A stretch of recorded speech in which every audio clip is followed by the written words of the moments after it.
तो ये बहुत महत्वपूर्ण है आप लोगों के लिए। इसमें सबसे ज्यादा बच्चा फंसता है कि सर जीएस की स्ट्रेटजी क्या होनी चाहिए।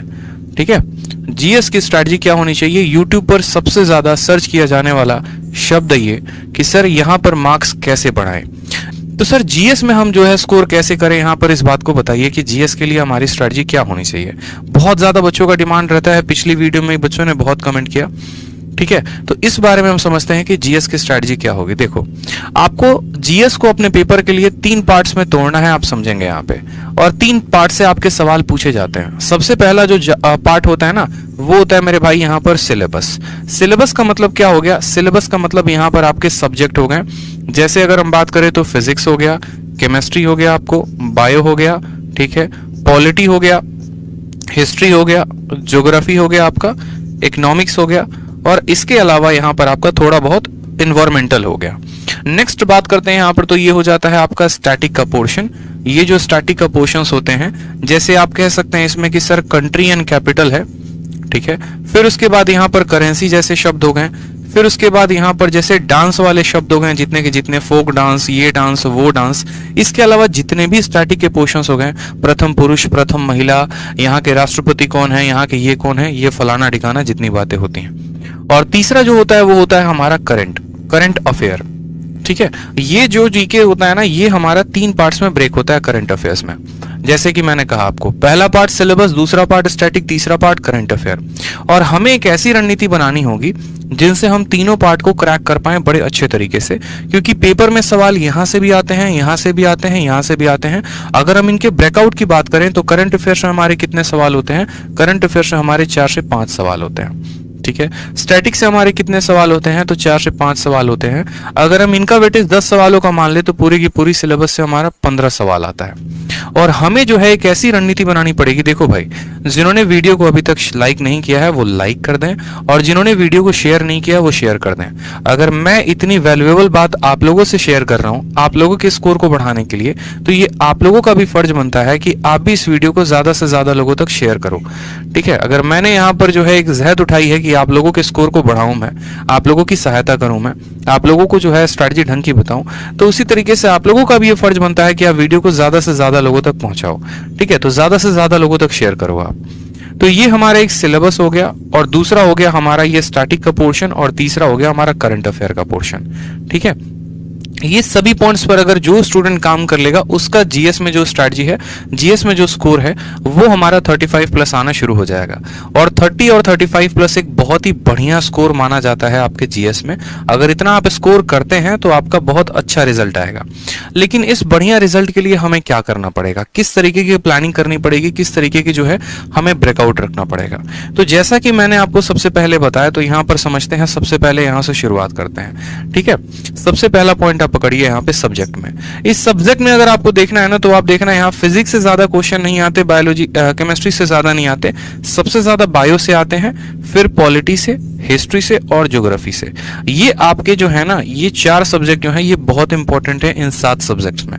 इसको जो है आप प्रॉपर तरीके से अगर रिवाइज कर लेते हैं, प्रॉपर तरीके से आप एक एक पॉइंट पढ़ लेते हैं, तो आपको परेशानी नहीं होगी। फिर बच्चा बोलेगा कि सर इसको पढ़े तो कहाँ से पढ़े। ठीक है, क्या कोई किताब को रेफर करें, क्या कोई यूट्यूब चैनल को रेफर करें, कैसे पढ़ें।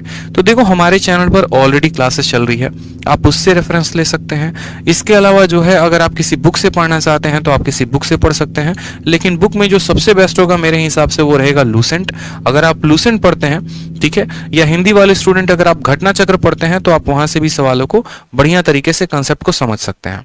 कभी भी जीएस को पढ़ने की जो स्ट्रैटेजी होती है वो इस तरीके से होती है कि पहले आप सब्जेक्टिव को पढ़िए और फिर उसके बाद आप उसके ऑब्जेक्टिव को लगाइए।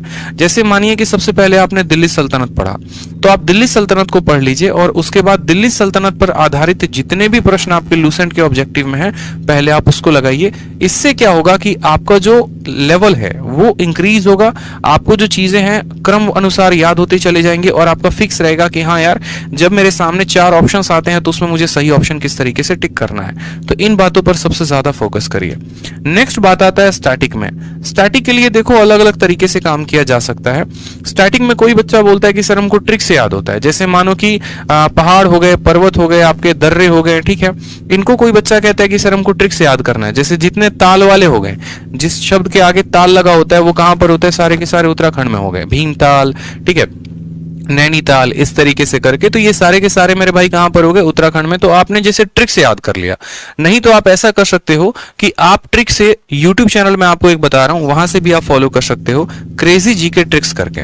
क्रेजी जीके ट्रिक्स करके जो है, आप इस अगर चैनल को फॉलो करते हो, यहाँ पर मैं इनको जानता नहीं कौन है ये, हाँ, लेकिन इनके कुछ वीडियोस मैंने देखे हैं जो मुझे अच्छे लगे हैं, जहां से आप भी फायदा उठा सकते हैं। और स्टैटिक के लिए इन्होंने बहुत बेहतर तरीके से काम किया हुआ है।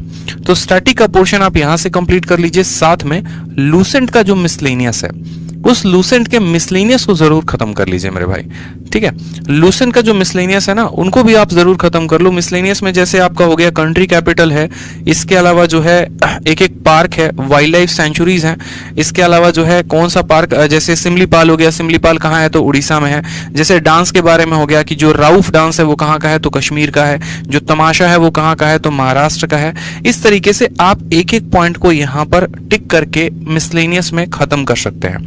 इसके अलावा जैसे मानो और भी पिंक बॉक्स कैसे हो गए, हिस्ट्री में आपने कुछ पढ़ा होगा, ज्योग्राफी में पढ़ा होगा, जैसे आर्य समाज की स्थापना किसने की थी, कब की थी, रोयतवारी जो सिस्टम हो गया वो कौन लेकर आया था, जमींदारी कौन लेकर आया था। तो ये लूसेंट में पिंक बॉक्स में बनाकर दिया गया है। ये आपके ऐसे होते हैं जिनको अगर आप कवर अप कर लेते हैं अच्छे तरीके से, तो आपका स्टार्टिंग में एक भी सवाल नहीं छूटेगा। और लास्ट में आ गया हमारा करंट अफेयर। करंट अफेयर के लिए बकायदा मैंने आपको बताया था कि पिछले 6 महीने का इंपॉर्टेंट होता है, जिसमें 3 महीने का आपको डेली पढ़ना है और 3 महीने का आपको मंथली पढ़ना है। जैसे अगर हम बात करें यहां पर, तो जनवरी हो गया, फरवरी हो गया और मार्च हो गया। इसका आप डेली का वीडियो देखो, ठीक है, जहां से भी आपको मिले, एक एक दिन का घटना आपको याद रखना है। और उसके अलावा जो पीछे के महीने हो गए, पीछे के महीने कौन हो गए, जैसे अक्टूबर हो गया, नवंबर हो गया, दिसंबर हो गया, इनका आप मंथली पढ़ा करो। इनके अलावा जो आपको और पढ़कर जाना है, जैसे क्रैप होता है, ठीक है, या फिर PIN होता है। PIN का मतलब क्या होता है, पर्सन इन न्यूज। जो पर्सन जो है वो सबसे ज्यादा न्यूज में हो, ठीक है, जिसकी चर्चा सबसे ज्यादा हुई हो, उससे संबंधित सारी की सारी बातें, चुनाव हुआ है तो उससे संबंधित बातें, और भी 4-5 बातें जितनी भी होती हैं, इन सभी पोर्शंस पे आप अच्छे तरीके से काम करेंगे। इनके ऑब्जेक्टिव को अगर आप अच्छे तरीके से लगाते हैं तो आप लोगों का काफी ज्यादा फायदा होगा। इस बात को ध्यान रखिए, ठीक है। तो एक प्रॉपर हमारी स्ट्रैटेजी होनी चाहिए आने वाले हमारे CGL को और CHSL को क्लियर करने के लिए, क्योंकि मेरे भाई मौका एक ही है, और इसी एक मौके में जिसने हथौड़ा मार दिया, समझो गेमर वही है, नहीं तो बैठकर पछताना पड़ेगा। और फिर वही बात हो जाएगी, बाद पछताए क्या हुआ जब चिड़िया चुग गई खेत, ठीक है। तो ध्यान रखिए, इस तरीके से आप पूरा बढ़िया से एक स्ट्रेटजी बनाइए, और साथ में जरूर बताइए मुझे कि आप लोग को जो है और किन किन चीजों में मेरी आवश्यकता पड़ेगी, कैसे आप और मेरी हेल्प चाहते हैं, ठीक है। और बढ़िया तरीके से इस पॉइंट को याद रखिए। धीरे धीरे हम आपको और स्ट्रेटजी बताते रहेंगे। और यहाँ पर जो सब्जेक्ट वाले पोर्शन है ना, इनमें हमेशा काम करना, एक तरफ सब्जेक्टिव पढ़ते जाना, दूसरी तरफ ऑब्जेक्टिव लगाते जाना। ऐसा नहीं करोगे तो एक तरफ पढ़ोगे, दूसरी तरफ भूलोगे, और ये बड़ा खत्म कहानी हो जाएगा।